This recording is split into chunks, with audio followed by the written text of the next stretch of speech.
क्यों मारा? तेरे बाप का देश है, उठा उठा के मोदी तेरे को इतना पटकेंगे ना, याद रखेगा तू। अबे संघी देशद्रोही निकला, उसकी जबान क्यों नहीं निकलती तुम्हारी?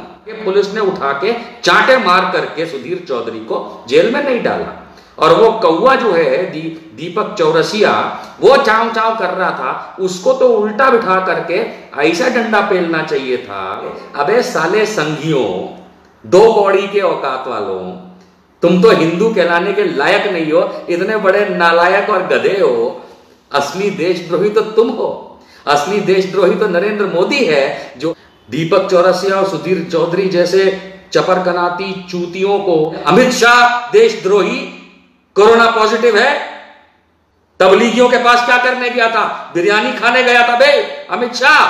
Shivraj Singh Chouhan, this is bloody for you, up yours. Modi के साथ ऐसी वाली ताली बजाने वालों, तुम्हारे में कोई औकात नहीं है। और अगर किसी भक्त को यह सुनने पे अच्छा नहीं लगता तो पुंगी बना के अंदर चढ़ा ले। मोदी को बोलते, जितने संघी है ना, ये जो चड्डी से पतलून तक पहुंचे हैं ना, इनकी चड्डी भी नहीं रहेगी, इतना मारेंगे, पकड़ पकड़ के मारे जाएंगे, ये पकड़ पकड़ के इतने दौल मारे जाएंगे और फिर जेल में डाले जाएंगे। तो मोदी तेरे में तो औकात नहीं, तू तो छक्का है मोदी, समझे? अच्छा, और मीडिया, भारत का मीडिया जिसको आप गोदी मीडिया कहते हैं, वो गोदी मीडिया ये सब में कोई चिंता में नहीं, वो अपना लगा पड़ा रहा, मुसलमान देशद्रोही है। अबे संघी देशद्रोही निकला, उसकी जबान क्यों नहीं निकलती तुम्हारी? क्यों नहीं निकलती? मीडिया की जुबान वहां क्यों बंद हो जाती है जब संघ के कार्यालय के अंदर संघी लोग, देशद्रोही, देश तोड़ने वाले नालायक संघी कोरोना पॉजिटिव निकलते, तब मुंह नहीं खुलता। वो जी न्यूज के ऑफिस में जाने कितने कोरोना पॉजिटिव निकले, तो वो मरकजी, वो देशद्रोही नहीं हुआ, उसको जाकर के पुलिस ने उठा के चांटे मार करके सुधीर चौधरी को जेल में नहीं डाला। और वो कौवा जो है दीपक चौरसिया, वो चाव चाव कर रहा था, उसको तो उल्टा बिठा करके ऐसा डंडा पेलना चाहिए था पुलिस को, लेकिन वो नहीं करेंगे ना, क्योंकि पुलिस को भी मोदी और योगी और इन लोगों की लाइन पकड़नी है। उधर वो शिवराज सिंह चौहान नाम का एक प्राणी है मध्य प्रदेश में, वो कांग्रेस की सरकार उसने गिरा दी, चलो ठीक है। कोरोना काल के अंदर वो भाई साहब को अपना क्या करना था? अपनी शपथ विधि करनी थी, 300 लोगों से गले मिलना था, हैं? आई मीन ये क्या इनका बेवकूफानापन है? ये क्या बेवकूफानापन है? तुम्हारे लिए कोरोना नहीं है, दूसरों के लिए कोरोना है, और मुसलमान को घिसते रहोगे। अबे साले संघियों, दो कौड़ी के औकात वालों, तुम तो हिंदू कहलाने के लायक नहीं हो, इतने बड़े नालायक और गधे हो। असली देशद्रोही तो तुम हो, असली देशद्रोही तो नरेंद्र मोदी है, जो इस पूरे समय के अंदर, जो इसने कोरोना काल बना दिया, उसके अंदर कभी भी इसने खड़े होकर यह नहीं कहा कि मेरे देशवासी कोरोना पीड़ित हो रहे हैं। इसके पिल्ले लगे रहे मुसलमानों के पीछे, और वो कुछ सेक्शन मीडिया का, वो दीपक चौरसिया और जी न्यूज टाइप का, वो मोदी की कुतिया बन गए, जो बारिश के मौसम में उसके आगे पीछे घूमते रहे। अब आप समझते हैं क्या? आई मीन, क्या मुसलमानों से इस देश में कोरोना फैला? नहीं, कोरोना तो फैला क्योंकि मोदी ने समय पे दरवाजे बंद नहीं किए भारत के, विदेश से लोगों को आने दिया, लाखों लोगों को आने दिया। दीपक चौरसिया और सुधीर चौधरी जैसे चपरकनाती चूतियों को यह नहीं पता कि वो देशद्रोही हैं, उनके चैनल देशद्रोही हैं। वो जिस तरीके से पुराने निकाल करके देखिएगा, आप पुराने निकाल करके इनके वीडियोस देखिए, कैसे कुत्तों की तरह लगे पड़े थे मुसलमानों के पीछे, जैसे मुसलमानों से कोरोना आया हो। अब इनके पिछवाड़े में दम नहीं है कि ये बोले अमित शाह देशद्रोही, कोरोना पॉजिटिव है, तबलीगियों के पास क्या करने गया था? बिरयानी खाने गया था बे अमित शाह। तू कैसे हो गया कोरोना पॉजिटिव बे? तबलीगियों के पास क्या करने गया था? तब इनका मुंह नहीं खुलेगा। वो शिवराज सिंह चौहान उसने तो ऐसे आधा बर्जी किया होगा ना, तो ऐसे रे आ गई होगी उसकी कोरोना की उसके मुंह में, है ना, है ना। Shivraj Singh Chouhan, this is bloody for you, up yours. और कौन है भैया? नहीं, और कौन है? और भी बड़े बड़े लोग इनके बीजेपी के, आरएसएस के कोरोना पॉजिटिव हो गए। यार ये तो देशद्रोही है। आप आज कोरोना टेस्ट करा लीजिए नरेंद्र मोदी का, निकलेगा कोरोना पॉजिटिव, फिर तो वो भी देशद्रोही है। और तब मीडिया कुछ नहीं बोलेगा। नहीं, कहां है ये मीडिया, कहां है ये हमारे देश का, वो कहां है? अर्नब गोस्वामी कहां है? The nation wants to know, पूछता है भारत। अर्नब गोस्वामी, तेरे में अगर हिम्मत है तो एक 15 मिनट का शो करके दिखा दे जिसमें तू अमित शाह को देशद्रोही बोल, जैसे तूने मुसलमानों को और तबलीगियों को देशद्रोही बोला था कोरोना पे। बोल, तेरे में औकात है तो। मोदी के साथ ऐसी वाली ताली बजाने वालों, तुम्हारे में कोई औकात नहीं है। You guys are zero, absolute zero, a shame on this nation. शर्म आनी चाहिए तुम लोगों को। बहुत अच्छा आपने किया सिटीजन जर्नलिस्ट साहब। आई एम ग्लैड दैट आपने ये पॉइंट उठाया और इस समय आपने यहां रखा। ये नाम भी बहुत जरूरी है जान लेना। रंजन गोगोई, भारतीय जनता पार्टी के member of, Bharatiya Janata party ने जिसे मेंबर ऑफ पार्लियामेंट राज्यसभा बनाया है, रंजन गोगोई, नहीं वो पुराने जज वज थे, ठीक है अपनी जगह। वो आज की तारीख में भारतीय जनता पार्टी के द्वारा बनाए गए राज्यसभा के मेंबर ऑफ पार्लियामेंट हैं। रंजन गोगोई कोरोना पॉजिटिव हैं, पर वो मान नहीं रहे। वो कहते हैं नहीं मैं क्यों टेस्ट कराऊं। अबे तू जज रहा है, तू डॉक्टर नहीं है। अगर तेरे में लक्षण है तो जाएगा चेक कराएगा, तो डॉक्टर बन गया। ये आजकल के जजों की हालत हो गई है कि अपने आप को डॉक्टर समझने लगे। इनकी ये हालत है। इनका एक पैसे का ईमान नहीं है, एक पैसे का ईमान नहीं है। ना मोदी का, ना भाजपा का, ना अमित शाह का, ना आरएसएस का, ना विश्व हिंदू परिषद का। क्यों? क्योंकि इनके पास सिर्फ एक ही चीज है, मुसलमान को कैसे प्रताड़ित किया जाए। बात यहां खत्म नहीं होती दोस्तों। इसके बाद आप देखिए तो जब लॉकडाउन बढ़ गया और इस देश के अंदर खाने को फांफे पड़ने लगे, तो गरीब मजदूर सबने देखा, पूरी दुनिया ने देखा। दुनिया के कई देशों में लॉकडाउन हुए, दुनिया के कई देशों में संपूर्ण लॉकडाउन भी हुए। दुनिया के बहुत सारे देश हैं जहां करोड़ों की संख्या में, चीन जैसे देश में हमसे कहीं ज्यादा माइग्रेंट लेबर है, कहीं ज्यादा इस तरीके से लोग रोज कुआं खोदते हैं, खाते हैं, तब जाके जी पाते हैं। लेकिन हमारे यहां माइग्रेंट लेबर का क्या हाल हुआ?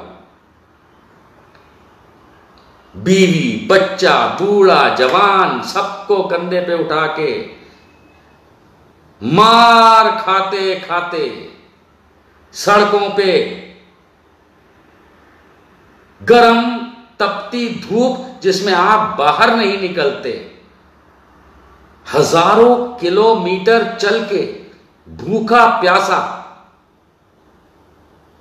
इस देश का मजदूर गांव जाने पे मजबूर हो गया। और हराम के किसी आरएसएस वाले ने या बीजेपी संस्था ने उसको सड़क पे खाना खिलाया हो, तो आपने खिलाया होगा, आपने अपने पैसे से खिलाया होगा ऐसे हाल में। लेकिन हराम के किसी आरएसएस वाले ने, बीजेपी वाले ने, वीएचपी वाले ने, बजरंग दल वाले ने, किसी ने इनको खाना भी पूछा हो, पानी भी पूछा हो, सड़क पे हजारों किलोमीटर चल के गए। क्यों गए? गरीब आदमी अपने गांव से बड़े शहर या इंडस्ट्रियल एरिया में क्यों जाता है? वो इसलिए जाता है क्योंकि उसके गांव में या उसके कस्बे में या जिस छोटे शहर से वो है वहां पे काम नहीं मिलता। भारत की विडंबना है कि हमारी पॉपुलेशन बहुत ज्यादा है, बदले में काम कम है। तो वो बड़े शहरों में जाके मजदूरी करता है, इंडस्ट्रीज में जाके मजदूरी करता है। आपने फुल लॉकडाउन कर दिया, जिसके चलते सारी इंडस्ट्रीज, सारे काम ठप हो गए, जिसकी कोई आवश्यकता नहीं थी। हम तब भी कहते थे, आज भी कहते हैं, कोई आवश्यकता नहीं थी। और आप देखिए कि आज फिर दोबारा ये खोल ही चुके हैं 25 अप्रैल ऑनवर्ड। लोग काम नहीं कर रहे या काम बिजनेस नहीं है, वो बात अलग है, लेकिन खोल दिया ना, क्योंकि इनमें तो अकल है नहीं मोदी फोदी के अंदर, बंद कर दिया सब। तो गरीब जो था वो उन छोटे शहरों, गांवों, कस्बों से आया था, जिसके पास वहां खाने को नहीं होता है, काम नहीं होता है। वो अपने इंडस्ट्रीज के अंदर लेबर का काम कर रहा था, फैक्ट्रियों में कर रहा था, रिक्शे चला रहा था, बोझा उठा रहा था, 4 पैसे कमाता था, शाम को खाता था और सुबह फिर काम पे लग जाता था। आपने क्या किया मिस्टर मोदी? उसका जीवन रोक दिया, उसको मजबूर कर दिया इस तरीके से, सड़ता गलता मरता अपने अपने गांव हजारों किलोमीटर जाए। आपको लगता है कि ये गरीब आपको माफ करेगा? कसम से किसी गरीब मजदूर के सामने मत आ जाना मोदी, क्योंकि ये मजदूर दिन भर मेहनत करता है, इसकी बाहों में बहुत दम है। कहीं गलती से एक झापड़ तेरे को मार दिया ना, उठ नहीं पाएगा तू दूसरे दिन। कभी गलती से मत आना किसी मजदूर के सामने, चैलेंज दे रहा हूं मैं तुझे। और अगर किसी भक्त को यह सुनने पे अच्छा नहीं लगता तो पुंगी बना के अंदर चढ़ा ले। मोदी को बोलना किसी भी ऐसे गरीब मजदूर के सामने ना जाए जो इन हालातों से घर पहुंचा था या रास्ते में मर गया था उसके रिलेटिव के पास। कहीं एक करारा तमाचा पड़ गया ना मुंह पे, मोदी उठ नहीं पाएगा, क्योंकि मजदूर बहुत मेहनती है, आज की तारीख में तेरी वजह से प्रताड़ित है। तीसरी बात, आपने देखा होगा, मैंने हेडिंग में डाला है कि दलितों के साथ परेशानी करी। आप लोगों ने ये बहुत कम देखा होगा, क्योंकि समाचार नहीं दिखाएगा, कुछ ने दिखाया। खास करके हिंदी बेल्ट जिसको कहते हैं, उत्तर प्रदेश, हरियाणा, राजस्थान, मध्य प्रदेश, आपका बिहार, ऐसा कितनी जगह हुआ है कि कोरोना सेंटर जो थे, कोविड सेंटर जो छोटे शहरों में, गांव वगैरह के बीच में जो बनाए गए थे, क्या आप जानते हैं कि अगर किसी दलित ने खाना बना दिया, क्योंकि कोविड सेंटर में उन जगहों पे खाना रहना सब खुद ही करना होता था, अगर किसी दलित या दलितों ने खाना बना दिया तो सवर्ण वर्ग के कहलाने वालों ने न सिर्फ वो खाना फेंक दिया, लेकिन उन दलितों को मारा। क्या आप जानते हैं? नहीं जानते तो आज जान लीजिए। ये हमारे देश में मुसलमानों के साथ, गरीबों के साथ, दलितों के साथ ये जो अत्याचार है, ये करके नरेंद्र मोदी अगर अपनी गलतियों को छुपाना चाहता है तो बहुत गलत कर रहा है, क्योंकि यही मुसलमान, यही गरीब और यही दलित जिसको मोदी और मोदी की बकवास की वजह से पुलिस से लेकर के संघियों से लेके उच्च वर्ग ने मारा, परेशान किया। अहमदाबाद में तो हमारे पास पूरी जानकारी है, घरों में औरतों को घुस करके मारा पुलिस वालों ने कोरोना के नाम पे। तो इस तरीके से मुस्लिम महिलाओं को, इस तरीके से जब ये जो शासन चलाने की पद्धति इन्होंने चला रखी, अगर आप थोड़ा सा भी इस पे ध्यान देंगे, थोड़ा सा भी ध्यान देंगे, तो आपको ये मालूम चल जाएगा कि ना तो मोदी हमेशा रहने वाला है, ना भाजपा हमेशा रहने वाली है। कौन आएगा वो देख लिया जाएगा, लेकिन ये हमेशा नहीं रहने वाले। मान के चलिए कि जिस दिन गरीब का दिमाग फ्यूज हुआ,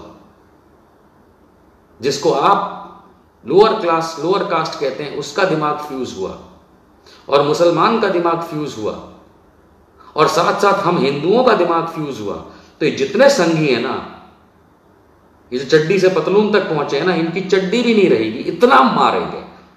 और मैं कह रहा हूं इतना मारेगा देश को, कोई पुलिस इनको नहीं बचाएगी, कोई कानून इनको नहीं बचाएगा, कोई फौज इनको नहीं बचाएगी, क्योंकि मेरे देश को तोड़ने वाले, मेरे देश के लोगों को मारने वाले, मेरे देश के लोगों को परेशान करने वालों का साथ कोई नहीं देता। हाँ, अगर कोई देता है, वो जी न्यूज और दीपक चौरसिया और सुधीर चौधरी जैसे लोग, ये भी मार खाएंगे। कर दे मेरे पे केस के मैं ये बात कर रहा हूं, मैं आईना दिखा रहा हूं। पकड़ पकड़ के मारे जाएंगे, ये पकड़ पकड़ के इतने दौल मारे जाएंगे और फिर जेल में डाले जाएंगे। पकड़ पकड़ के मारे जाएंगे ये सारे संघी जो इस समय पिछले 6 महीने से कोरोना के नाम पे देश के अंदर मुसलमान, गरीब और दलित को परेशान कर रहा है। सब मिल करके, हम हिंदू मिल करके इनको इतना मारेंगे, इनसे कोई नहीं डरता। अगर ये आ जाते हैं ऐसे ऐसे, इनके कोई नहीं, कोई हवा नहीं है। पकड़ के धौल दो मारो, सब सीधे हो जाएंगे। अगर ये तुमको मारते हैं तो किसी से डरने की जरूरत नहीं है।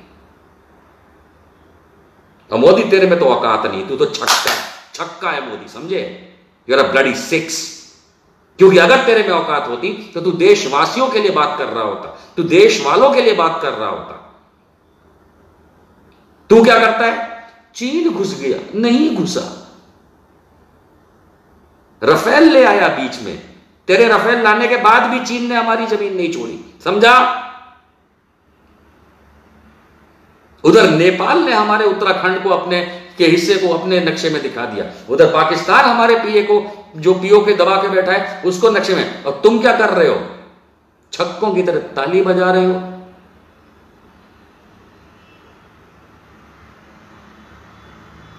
मंदिर शिलान्यास को तो छोड़ ही दो, साइड में कोई मतलब ही नहीं है, बेकार का ड्रामा। कोई ना मंदिर बनाएंगे ये लोग, ना मंदिर बनने वाला है इन लोगों से। इन्होंने करना था खाली आपको कोविड-19 के चीजों से दूर रखने के लिए सारे ड्रामे चल रहे हैं। आज पूर्व संध्या मान के चलिए 20 लाख कोरोना मरीज हो जाएंगे आज इस देश में। आप जब तक सुबह सो के उठेंगे 20 लाख की संख्या क्रॉस कर चुका होगा ये देश कोरोना मरीजों का, जिसमें ठीक है 13-14 लाख ठीक भी हो जाते हैं। तो हम पहले से कह रहे हैं खांसी जुकाम है तो साले तुमने देश को लॉकडाउन क्यों किया? मुसलमानों को इतना मारा क्यों? गरीबों को इतना मारा क्यों? दलितों को इतना क्यों मारा? क्यों मारा? तेरे बाप का देश है, उठा उठा के मोदी तेरे को इतना पटकेंगे ना, याद रखेगा तू, तेरे बाप का देश नहीं है। तेरे बाप का तो टी स्टॉल भी नहीं था, देश क्या होगा? और जितने संघी देख रहे हैं, अगर उन्हें यह लगता है और उन्हें बुरा लगता है मेरी बात का, अबे तुम्हारे पास जितने लाठी तलवार है ना, निकाल के आ जाओ। इस बार ना तो कोई दलित तुम्हारा साथ देगा, ना कोई SC ST OBC तुम्हारा साथ देगा, ना इस बार मुसलमान तुम्हारा साथ देगा, ना इस बार गरीब तुम्हारा, ना वर्कर, ना कोई तुम्हारा साथ देगा। सालों हो कितने गिनती में, कितने हो? अच्छा क्या पुलिस का साथ लोगे? पुलिस उल्टा तुम्हें लकड़ियां मारेगी, करके देख लो ट्राई। कितना मारोगे बे इस देश को? मार नहीं पाओगे। और ये जितने मीडिया वाले हैं ना, सुधीर चौधरी से लेकर के ये दीपक चौरसिया जैसे हरामी, तुम देखो तुम्हारे क्या हाल होते हैं। RSS की आइडियोलॉजी के हिसाब से मोदी जी और उनके जितने पिल्ले हैं, इन्होंने इस देश में परिस्थिति लाके खड़ी की है। और आप जानते हैं, मैं मुंह से बता रहा हूं आपके मन की बात, इन्होंने खड़ी की है कि इस देश के अंदर सिविल वॉर हो। इस देश के अंदर जितना गरीब, जितना मुसलमान, जितना SC, जितना ST, जितना OBC, जितना दलित है, इसको इतना दबाया जाए कि ये पैरों की जूती बन के नीचे रहे, सब सड़क पे आ जाएगा। संघियों, तुम्हारी औकात नहीं है कि तुम खड़े भी हो पाओ। तुम सालों खड़े हो इन्हीं दलितों, SC ST के बलबूते पे होते हो। जितना मुसलमान से लड़वाते हो, इन्हीं तीनों को लड़वाते हो। तुम तो है कितनी संख्या में, कितने क्षत्रिय हैं इस देश में? 3%। कितने ब्राह्मण हैं? 1%। बनिया तो लड़ता नहीं है। तो तुम्हारा जो पूरा का पूरा हिंदू है, वो है तो SC ST OBC। अब ना आएगा तुम्हारे साथ, इतना तुमने गरीबों को मारा। इसीलिए जब कल 5 तारीख को वो गलत सलत शिलान्यास और अधर्म करने के लिए, जो मोदी अधर्म करने गया था अयोध्या, उसके बाद उसके लिए उन्होंने सबने क्या कहा था कि भैया दिवाली मनाना, अपने अपने घरों में दिए जलाना, लाइटें लगाना। किसी ने नहीं किया। चूतिया बन गए ये लोग, सारे संगी चूतिया बन गए। खुद लेकर के अपने अपने घरों में 1000 में से 10 घरों के अंदर कल लाइट जली, कहीं पटाखे की आवाज नहीं आई। दिवाली ऐसे मनती है वह मोदी का दिवाला हो गया कल, समझे? तो याद रखिए, आप अपने आजू बाजू ये सब चीजें समझते और देखते रहिए। अब ये समय परिपक्व है, हो चुका है कि ना तो दलित आरएसएस के साथ है, और मैं संख्याओं में बात कर रहा हूं, ना दलित है, ना एससी है, ना एसटी है, ना ओबीसी है, ना गरीब है, बहुत बड़ा शिक्षित वर्ग भी नहीं है, और वो 2-4 चुलपुल मुसलमानों को छोड़ करके कोई मुसलमान इनके साथ नहीं है, सिख इनके साथ नहीं है, ईसाई इनके साथ नहीं है, और हिंदुओं में सबसे बड़ा तबका जो काउंटिंग में आएगा वो इनके साथ नहीं है। तो मोदी, अगर तुम चाहते हो और तुम्हें यह लगता है कि आर्मी तुमको बचा लेगी, बेटा ये देश तुमको इतना मारेगा क्योंकि तुम मारते आए हो, बहुत मारेंगे तुमको। मुसलमान, गरीब, दलित बदला ले।